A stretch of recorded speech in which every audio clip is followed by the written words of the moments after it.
हजरत गौसे पाक रहमहुल्लाह ताला आपके अलकाब में से मशहूर लक़ब जो मुहिय्यद्दीन है, जिसका लुग़वी माना दीन को जिंदा करने वाला।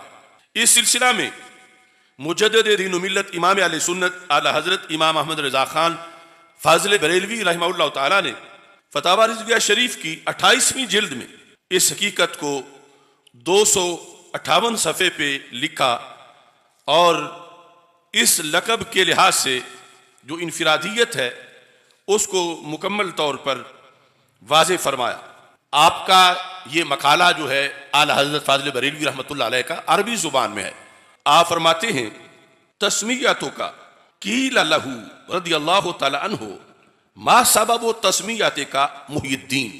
हजरत गौसे आज़म रहमहुल्लाह ताला से पूछा गया आपको मुहिय्यद्दीन क्यों कहा जाता है? मा सबब तस्मीयत का मुहिय्यद्दीन क़ाल रजातु मिन बाद सय्याहाती मर्रतन फी यौम जुमा फी सनती 11 व 500 इला बगदाद हाफिया। फरमाते हैं कि मैं अपने किसी सफर से जुमा के दिन वापस आ रहा था बगदाद शरीफ की तरफ, और ये जमाना था 511 हिजरी का।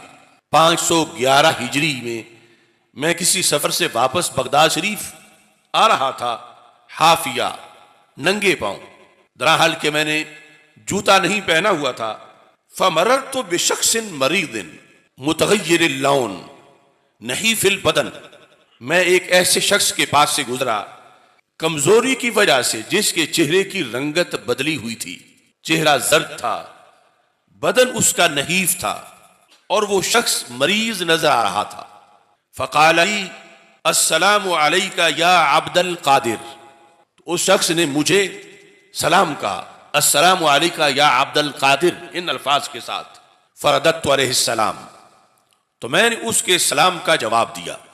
फ़क़ाल उदनु मिन्नी, तो उस शख्स को जब मैंने जवाब दिया तो उसने कहा जरा मेरे करीब हो के मेरी बात सुनो। फ़दनौतु मिन्हु, तो मैं उस शख्स के करीब हुआ। फ़क़ाल अली अजलिसनी, वो शख्स चूंकि अलालत और कमजोरी की वजह से जमीन पे लेटा हुआ था, उसने मुझे ये कहा अजलिसनी, मुझे बिठाओ। कहते हैं फ़अजलस्तुहु, तो मैंने सहारा देकर लेटे हुए शख्स को बिठाया। जब मैंने बिठाया फनमा जसदुहु, बैठते ही उसके जिस्म में यूं नश्वो नुमा हुई कि जैसे बीमारी कभी थी ही नहीं। नमा से नमुव, नमुव से नमा, यानी वो जिस्मानी तौर पर सेहतमंद और कड़ियल जवान की शक्ल में वो शख्स हो गया। नमा जसदुहु व हसुनत सूरतुहु, और वो जो कमजोरी के निशानात थे खत्म हो गए, सूरत बड़ी खूबसूरत हो गई। वह सफा लौनहु, और जो रंग पीला पीला था जर्दी माइल, वो भी खत्म हो गया और रंगत बहुत अच्छी हो गई। जिस वक्त ये सारी चीजें अचानक उसमें ये तब्दीलियां आई तो हजरत गौसे पाक रदी अल्लाह तआला अन्हु कहते हैं फ़ख़िफ़्तु मिन्हु, मुझे उससे खौफ आने लगा कि अचानक ये किस तरह इसमें इतनी तब्दीली आ गई है।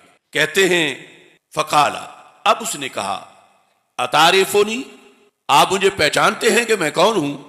फ़क़ुल्तु ला, तो मैंने कहा कि मैं तो नहीं पहचानता आपको, आप खुद अपना तारुफ करवा दें। क़ाल अनद्दीन, तो उस शख्स ने कहा जो पहले कमजोर था, उसने बोल के कहा अनद्दीन, मैं दीन हूं।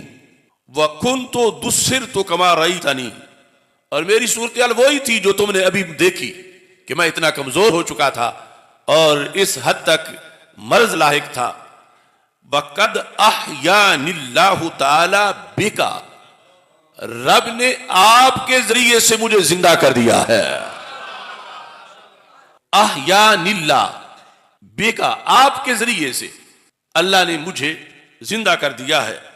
और साथ कहा व अंता मुहिय्यद्दीन, लिहाजा आप मुहिय्यद्दीन हैं, दीन को जिंदा करने वाले हैं। तो हजरत गौसे पाक रज़ी अल्लाह तआला अन्हु सिर्फ एक साहिबे किरामत वली ही नहीं, यानी किरामतें तो इतनी हैं कि इब्ने तैमिया जैसे लोगों ने तस्लीम किया, इमाम ज़हाबी ने तस्लीम किया किरामतों के तवातुर को। लेकिन आपने अकायद के लिहाज से जो जंग लड़ी आलम इस्लाम में, और फिका और अहवाल इंसानियत की तब्दीली के लिए जो आपने किरदार अदा किया, और उस वक़्त जो खराफात राइज हो चुके थे उम्मत के अंदर और बद एतिकादी जड़ें पकड़ रही थी, उस सब का जो आपने सफाया किया और आला दर्जे पे किया, तो इस बुनियाद पर आपको मोहिउद्दीन का लक़ब अदा किया गया।